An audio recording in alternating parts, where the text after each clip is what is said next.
안녕하세요. 박용걸 건축사입니다. 제가 설계 감리하고 거주 중인 주택을 소개하려고 영상을 찍습니다. 저희 집 이름은 코딱집이고요. 이름을 코딱집으로 지은 이유는 땅 모양이 코 모양이기도 하고 대지 면적이 17평도 되지 않아서 코딱집으로 지었습니다. 지금부터 저희 집을 소개할 건데요. 협소주택을 계획 중이거나 고려하고 있는 분이 있다면 참고가 되었으면 좋겠습니다. 코딱집은 대지 면적 16.9평, 건축 면적 8.4평, 연면적 41.3평, 높이 17.7m인 지상 5개층으로 계획하였습니다. 코딱집은 가로 2.8m, 세로 10m의 사각형 평면을 수직으로 쌓아 올린 협소주택입니다. 코딱집의 공간 구성은 일반적인 주택과 다르게 평면이 아닌 단면을 보면 한눈에 파악이 가능합니다. 1층은 주차장과 뒷마당, 임대 공간, 외부 계단으로 구성되어 있습니다. 외부 계단을 따라 이동하여 2층으로 오면 업무 공간으로 사용하는 사무실이 나오고 한층 더 올라가면 주택의 입구가 나오게 됩니다. 3층부터는 주택으로 쓰이는 공간으로 실내 계단을 이용하여 이동할 수 있게 계획하였습니다. 3층은 주방과 현관을 계획하였고 4층은 침실과 다용도 공간을 계획하였습니다. 5층은 야외 테라스와 연계된 거실과 욕실을 계획하였고 최상부에는 다락과 옥상 테라스를 계획하였습니다. 코딱집의 대지는 전면 6m 도로와 후면 4m 도로가 갈라지는 지점에 끼어 있습니다. 도시 계획된 도로가 아닌 자연 발생적으로 생긴 도로 사이에 끼어 있어 독특한 형상을 가지고 있습니다. E형적으로 생긴 대지는 한 면을 제외하고 도로에 둘러싸여 있습니다. 도로로 인해 주변 건물과 이격이 되어 있는 대지의 특수성을 이용하여 외부 공간을 적극적으로 계획하였습니다. 주차장 뒤에는 작은 정원을 만들어 차를 이용할 때마다 정원을 볼 수 있도록 하였고 주 계단을 외부 계단으로 계획하였습니다. 외부 계단은 가벽을 둘러 주변 시선을 차단하면서 개방감을 느낄 수 있도록 계획하였습니다. 5층의 외부 테라스를 계획하여 내부 공간과 소통할 수 있게 하였고 옥상은 양측에 벽을 세운 외부 공간으로 계획하였습니다.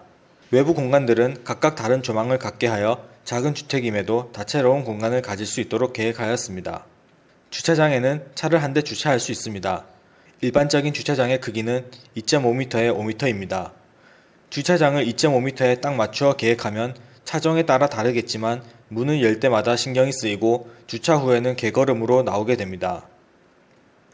1층의 면적을 조금 줄이고 주차장의 폭을 2.7m로 계획하여 차를 편하게 내리고 탈 수 있도록 하였습니다. 1층은 임대할 공간입니다. 임대할 공간은 주택과 출입구를 분리하여 독립적인 운영이 가능하도록 계획하였습니다. 외부 계단은 진입부를 넓게 하고 난간 대식 가벽을 설치하여 입구가 잘 인지되도록 계획하였습니다. 넓어진 진입부는 계단을 내려올 때 시야를 확보하고 사고를 미연에 방지하는 역할도 합니다. 계단 옆 낮은 벽은 건물과 주차된 차 사이에 완충 공간을 만들어줍니다.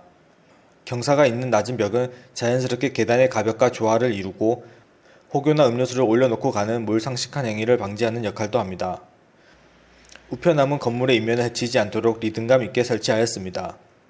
외부 계단은 실내 공간과 이격하여 실내 공간 외부의 단열재가 끊김없이 시공되도록 하였습니다. 외부 계단의 이격으로 생긴 틈은 주간의 자연광을 유입하여 계단 내부의 색다른 분위기를 연출해주고 야간에 빛이 새어나와 색다른 느낌의 인면을 만들어주는 역할을 합니다. 이제 본격적으로 실내 공간을 둘러보겠습니다. 이곳 2층 사무실은 저의 업무 공간입니다. 높게 계획된 층고는 사무실을 쾌적하게 만들고 자연스럽게 상부층을 스키플로어 형태로 만들어줍니다.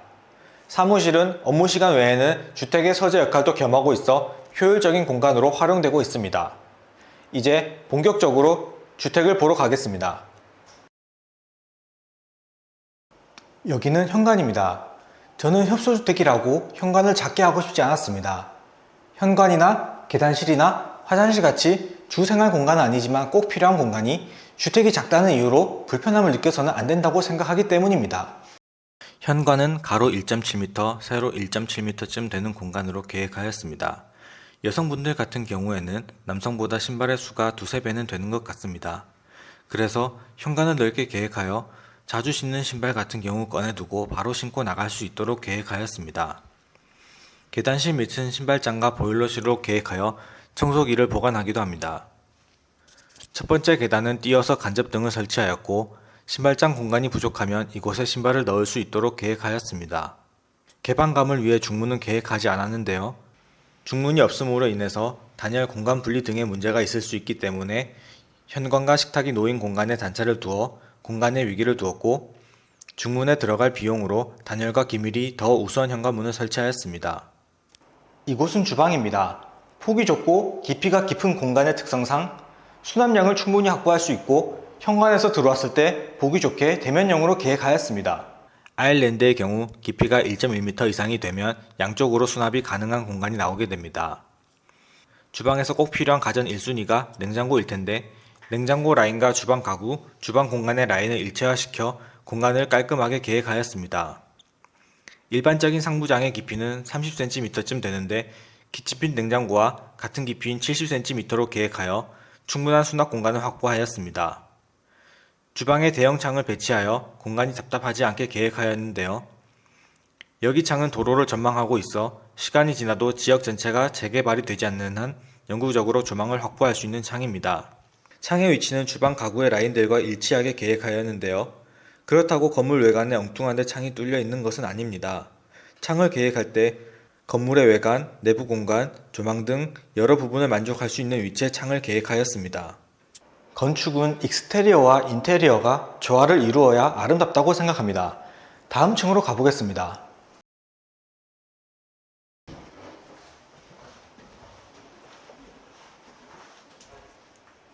4층은 다용도 공간과 침실을 단차를 두어 계획하였습니다. 화장대, 세면대, 화장실, 세탁 공간으로 이루어진 다용도 공간을 먼저 보겠습니다. 여기서 가장 고민이 많았던 부분은 화장대와 세면대를 일체화시켜 디자인하는 것이었습니다. 세면대와 화장대는 두 곳 모두 거울이 반드시 필요한 공간이라는 공통점이 있지만 세면대는 서서 이용하는 공간이고 화장대는 앉아서 이용하는 공간이라는 차이점이 있습니다. 이런 차이가 거울의 높이를 결정하는데 작은 공간 안에 다른 높이의 거울이 설치되면 거울의 특성상 공간이 2배는 더 정리가 안 된 느낌이 듭니다. 이 문제를 해결하기 위해 상당히 많은 고민을 하였는데요. 결론적으로 세면대에 젠다이를 없애고 오픈장과 수납장이 번갈아 배치된 상부장을 계획하는 방법으로 세면대와 화장대를 일체화할 수 있었습니다. 오픈장과 수납장이 번갈아 배치된 상부장은 꺼내놓을 물건과 가리고 싶은 물건을 적절히 배치하여 장식장처럼 사용하고 있습니다. 아내의 말로는 화장대와 세면대가 같은 공간에 있어 사용하는 데 너무 편리하다고 합니다. 화장대와 세면대를 같은 공간에 계획하고 싶으신 분들은 이 레이아웃을 참고하면 좋을 것 같습니다. 다음은 화장실입니다. 협소주택의 특성상 각 층마다 화장실이 있으면 좋겠지만 그렇게 되면 화장실로 할애해야 되는 면적이 많아지고 관리도 힘들어지기 때문에 중층을 계획하여 화장실을 2곳에 배치하였습니다. 4층 화장실은 변기만 따로 있는 곳입니다. 휴지거리는 매립하고 대변기는 깊이가 작은 사이즈로 설치하여 불편하지 않는 선에서 최소한의 사이즈로 계획하였습니다. 세탁 공간은 세탁기의 사이즈를 고려하여 타이트하게 계획하였고 세탁기 문을 열어 놓아도 화장실 문을 이용하는 데 간섭이 없도록 계획하였습니다. 침실은 따뜻한 느낌의 공간으로 하고 싶었기 때문에 바닥을 원목마루로 계획하였습니다. 원목마루와 벽면이 만나는 부분은 이질재이기 때문에 수축 팽창을 고려하여 3mm 틈을 주어 마감하였습니다. 침실에는 북박이장을 계획하였습니다. 북박이장은 단순히 옷을 보관하는 역할도 하지만 북박이장을 이곳에 계획한 이유는 공간의 가로폭을 줄여 침대가 더 깊은 공간에 있는 느낌을 주도록 하기 위함입니다. 또한 커튼을 접었을 때 커튼을 가려줄 수 있는 위치이기도 합니다. 붙박이장의 거울 또한 단순히 옷을 갈아입고 확인하는 본래의 기능 외에도 침대가 이어져 보일 수 있는 위치에 계획하여 침대가 있는 공간과 침대로 가는 공간이 대비되도록 계획하였습니다. 단순히 필요하다고 배치하는 것이 아니라 그로 인해 생기는 공간감이나 본래 용도 이외의 용도를 겸할 수 있도록 배치하는 것이 좋은 디자인이라고 생각합니다. 이 집에서 유일하게 곡선을 사용한 부분이 침실의 커튼박스입니다. 침대에 누우면 자연스럽게 천정을 보게 되는데 커튼박스를 곡면으로 처리하고 천장에 조명을 설치하지 않아 자연광이든 인공광이든 자연스럽게 퍼진 빛을 볼 수 있도록 계획하였습니다. 침대에 누웠을 때 일어나는 것은 상당히 귀찮은 일이기 때문에 침실 창에는 전동 블라인드를 설치하였습니다. 손잡이가 보이지 않아 깔끔하고 원격으로 작동되어 상당히 만족도가 높습니다. 침실은 문 대신 다양한 분위기의 연출이 가능하고 어디로든 통과할 수 있는 형태의 커튼을 설치하였습니다. 동선이 획일화되지 않는 점이 마음에 드는 커튼입니다. 5층 욕실은 코딱집의 메인 욕실입니다. 욕실처럼 주 생활 공간은 아니지만 꼭 필요한 공간이 주택이 작다라는 이유로 불편함을 느끼면 안 된다고 생각하기 때문에 5층의 메인 욕실은 충분한 사이즈로 계획하였습니다. 욕실은 양측에 창을 계획하고 충분한 배출량을 가진 환풍기를 설치하여 항상 쾌적하게 이용할 수 있도록 계획하였습니다. 욕실은 세면대, 수전, 욕조, 샤워수전, 수건거리, 수납장, 변기, 트렌치 등 각각 형태가 다른 많은 요소들로 이루어져 있습니다. 요소가 많아지면 공간이 어지러워지기 때문에 설계 단계에서 각 요소의 위치를 계획하였습니다. 타일의 줄루는 각 요소에 맞추어 계획하고 타일의 중심과 각 요소들의 중심을 일치시키고 세면대 측면과 가벽의 두께를 동일하게 계획하였습니다. 같은 비용이어도 설계 단계에서 계획이 된 것과 상황이 되는 대로 시공된 공간은 많은 차이가 있습니다. 주택에서 인테리어가 가장 중요한 공간이 욕실인 것 같습니다. 욕실에서 계단 4칸을 올라오면 거실과 테라스가 나옵니다. 테라스는 차나 맥주를 한잔하거나 바깥 바람을 쐬고 싶을 때 나오는 공간으로 햇살이 충분히 들어오고 비는 피할 수 있도록 2개 층을 오픈하여 계획하였습니다. 햇볕이 들고 바람이 지나고 식물이 자랄 수 있는 테라스는 집을 숨쉬게 하고 정서적 안정감과 삶의 여유를 주는 공간입니다. 높은 벽은 테라스의 배경이 되어 테라스를 돋보이게 만들어주고 갈라진 틈으로 들어오는 햇살은 하나의 어부제가 됩니다. 테라스 난간은 각을 주어 디자인하였습니다. 빗각으로 꺾인 난간은 거실의 프라이버시를 보호해주고 테라스의 조망을 확보해주는 역할을 합니다. 거실은 가로 2.6m, 세로 2.6m 정도의 정사각형 모양으로 아파트의 작은 방 사이즈입니다. 실제로 작은 공간이기 때문에 테라스와 연계하여 계획하였고 거실의 조명은 벽을 비출 수 있는 위치에 계획하여 공간을 확장되어 보이게 하였습니다. 야간에는 외부보다 실내 공간의 조도가 높으면 창의 내부의 모습이 비치는 경면화 현상이 일어나게 됩니다. 테라스에 충분한 조도를 갖출 수 있는 조명을 설치하여 야간에도 거실에서 테라스로 시각적 연계가 가능하도록 하였습니다. 마지막으로 소개할 곳은 코딱집의 각 공간을 연결해주는 계단입니다. 계단은 시선을 위아래로 확장시키고 공간을 분리하는 장점이 있고 오를 때 에너지 소비가 많이 되고 동선이 획일화된다는 단점이 있습니다. 효소주택에서 계단은 피할 수 없는 필수 요소이기 때문에 장점은 적극 활용하고 단점은 극복할 수 있게 계단을 계획하였습니다.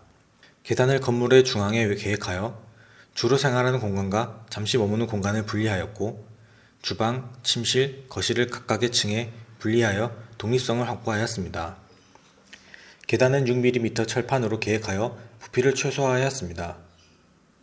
벽을 이용하여 난간을 최소화하고 가로 난간과 세로 난간이 같이 보이면 각 공간의 시각적 연계가 방해된다고 생각하였기 때문에 세로 난간만으로 계획하였습니다. 얇아진 계단은 실내의 개방감을 확보하고 각각의 높이가 다른 공간들이 시각적으로 연계되도록 해줍니다.